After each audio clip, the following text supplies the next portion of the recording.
റസൂലിന്റെ ഏറ്റവും വലിയൊരു കൊതിയായിരുന്നു കഅബയുടെ താക്കോല് കുറച്ചു നേരം കയ്യിൽ പിടിക്കാന്ന് തൊടാൻ വേണ്ടിയിട്ട്. അതിന്റെ ഉടമസ്ഥരായ ഒരു കുടുംബമുണ്ട്. അതിൽപ്പെട്ട ഒരാളുടെ കയ്യിലാണ് ഇപ്പോ ആ താക്കോലുള്ളത്. അയാളോട് ചെന്നിട്ട് ചോദിച്ചു, ആ താക്കോല് കുറച്ചു നേരം എനിക്കൊന്ന് തരുമോ?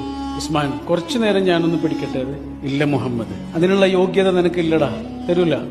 റസൂല് പിന്നെയും ചോദിച്ചു, കുറച്ചു നേരം. തൊടാനാണ്, അള്ളാഹുവിന്റെ ഭവനമാണ്, ആദി പ്രവാചകന്മാർ കടന്നുപോയ പാതകള്, അവർ പണിത വീട്, അതിന്റെ താക്കോലല്ലേ, കുറച്ചു നേരം ഞാനൊന്ന് പിടിക്കട്ടെ. തരൂല മുഹമ്മദേ, നിനക്കതിനുള്ള യോഗ്യത ഇല്ലടാ. ആടുമേച്ച് നടന്ന ഒരുത്തൻ, ഇടയബാലനായി കടന്നുപോയ ഒരുത്തൻ ഇപ്പൊ എന്റെ അടുത്ത് വന്നിട്ട് താക്കോല് ചോദിക്കുക, തരൂല. നബി ഇങ്ങനെ നിന്നിട്ട് വളരെ ശാന്തമായി അദ്ദേഹത്തോട് പറഞ്ഞു, അതെന്റെ കയ്യിൽ എത്തുന്നൊരു ദിവസമുണ്ട് ഉസ്മാൻ, ഈ താക്കോല് എന്റെ കയ്യിൽ എത്തുന്നൊരു ദിവസമുണ്ട്, അന്നതെന്ത് ചെയ്യണമെന്ന് ഞാൻ തീരുമാനിക്കും. ഇല്ല മുഹമ്മദ്, അങ്ങനെ ഒരു ദിവസം ഉണ്ടാവില്ല. അങ്ങനെ ഒരു ദിവസം എങ്ങാനും ഉണ്ടായാൽ അത് അറേബ്യയുടെയും ഖുറൈശികളുടെയും അവസാനമായിരിക്കും.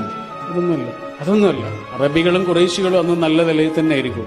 പക്ഷെ ആ താക്കോൽ എന്റെ കയ്യിലെത്തും. മക്ക വിജയത്തിന്റെ ദിവസം ആ നാടിന്റെ ഭരണം മുഴുവനും പ്രവാചക തിരുമേനിയുടെ കയ്യിലാ. പറഞ്ഞ താക്കോലല്ലേ, ആ താക്കോൽ ആ കയ്യിലുണ്ട്. ആ താക്കോൽ ആർക്ക് കൊടുക്കുമെന്ന് എല്ലാവരും ആകാംക്ഷയോടുകൂടി ഇങ്ങനെ നോക്കി നിൽക്കുന്നുണ്ട്.